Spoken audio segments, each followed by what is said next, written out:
Dicen que la conexión dentada es mejor que la conexión a ras. ¿Será esto cierto? Veamos la importancia de tener una buena conexión, ya que he visto que se desconoce. En primer lugar, la más conocida es evitar el volteo del muro. Antes de ello, veamos cómo se comporta el muro, cómo falla ante fuerzas sísmicas. Tenemos la aceleración sísmica que viaja en este sentido y ante una combinación de la flexión y el corte tenemos los siguientes esfuerzos. La compresión que va por esta diagonal y la tracción en esta otra diagonal. La albañilería, al igual que el concreto, es muy bueno para resistir compresión, pero son malos para resistir tracción. Por lo tanto, el muro fallará ante fuerzas de tracción y tendremos esta tracción diagonal en este sentido. Bien, el muro se agrietará de esta manera. Cuando el sismo regrese en la otra dirección, se agrietará en el otro sentido. Listo. Tener una buena conexión aquí evitará que esta porción de muro se voltee. Es decir, acá tenemos un solo elemento, que es la columna con esta porción de muro, que sería mucho más rígido que si no tenemos, por ejemplo, este muro. Quedaría la columna sola y habría una pérdida de rigidez importante. El muro podría fallar ante cargas perpendiculares a su plano. Supongamos que tenemos una fuerza que actúa en estos sentidos, es decir, la columna tiene una rigidez mayor al muro y se va a mover casi uniforme el punto inferior con el punto superior. Producto de la inercia, este muro tratará de quedarse atrás ante un movimiento en este sentido y podría fallar. Ahora, el muro también podría voltearse si en caso la conexión en la parte superior es débil, también ante una fuerza de este sentido, y en este caso ante una fuerza en este sentido, el muro también podría deformarse similar a la columna, con una curvatura doble. Entonces, aquí las mechas o chicotes o el dentado nos ayudan a mantener el muro unido a la columna y evitar su colapso. Bien, vamos con otra función muy importante que la mayoría desconoce. Tengo la siguiente viga, supongamos que es de 25 por 40. Vamos a aplicarle la carga. Supongamos que tenemos apoyos fijos en los extremos o articulados, entonces la deformación es de la siguiente manera, con una sola curvatura. Es decir, acá esta viga no tiene continuidad. Supongamos que tenemos la misma viga que ha sido vaciado en dos tiempos y no hay ningún tipo de rugosidad en los concretos, ni tampoco hay acero que haga una buena conexión. ¿Qué pasaría si yo aplico la carga? La deformación es como se muestra.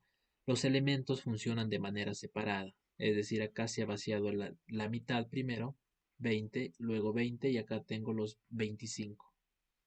Entonces funcionan de manera separada. Cuando funcionan de manera separada tenemos una pérdida de rigidez increíble. Vamos a hacer la comparación. La inercia se calcula de la siguiente manera. Inercia es igual a la base por el peralte al cubo sobre 12.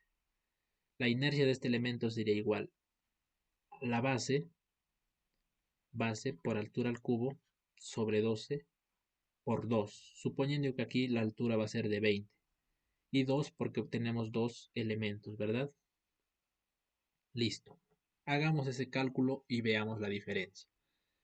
Aquí sería 25 por 40 al cubo sobre 12, que me da alrededor de 133.333. Estos son centímetros a la cuarta. Ahora acá me da un total de 33.333.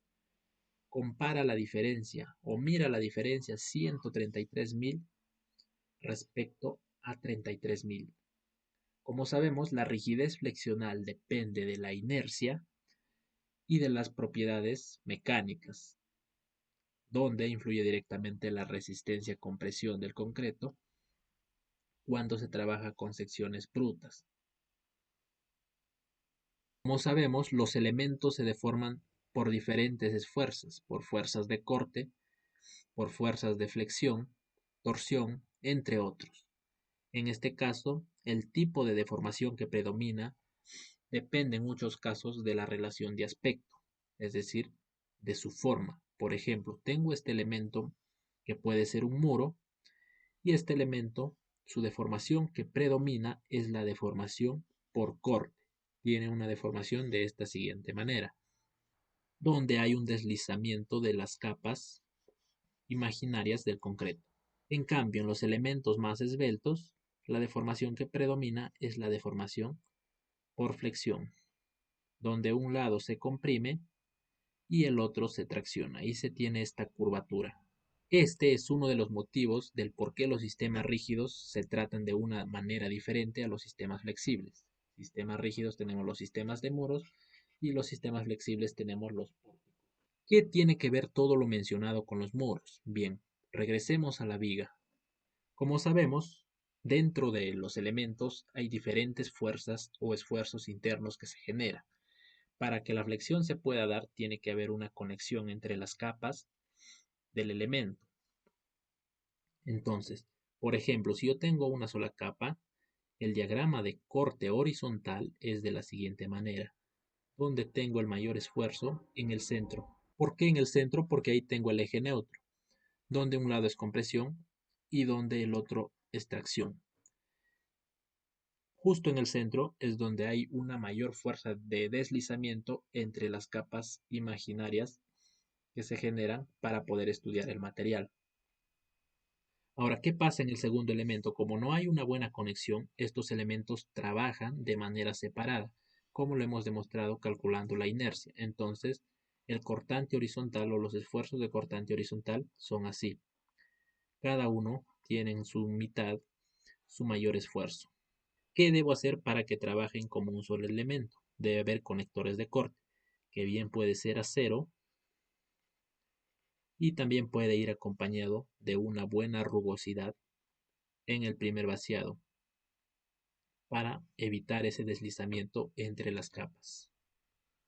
Volvemos al muro. ¿Qué tiene que ver el muro con la viga? Supongamos que este muro es como una viga, pero está en este caso volteado, porque las fuerzas del sismo actúan en este sentido. Pongamos que esta es la viga. Si yo tengo la fuerza acá, esto tengo una masa, esto lo podemos representar de la siguiente manera, como si esta viga estuviese empotrada y la fuerza actuara acá, se concentra en la losa. Y el funcionamiento sería similar. Los muros, su deformación que predomina es la deformación por corte, por no ser esbeltos en la dirección de las fuerzas. Yo tengo una buena conexión que puede ser las mechas, en este caso las mechas para un aparejo de soga. Cuando yo tengo una conexión a ras, deben ser de 6 milímetros cada 2 hiladas. Acá lo mismo. Cuando yo tengo una buena conexión, la deformación va a ser como se muestra. Acá también podría ser el dentado, ¿verdad? Un dentado de 5 centímetros como máximo, no más.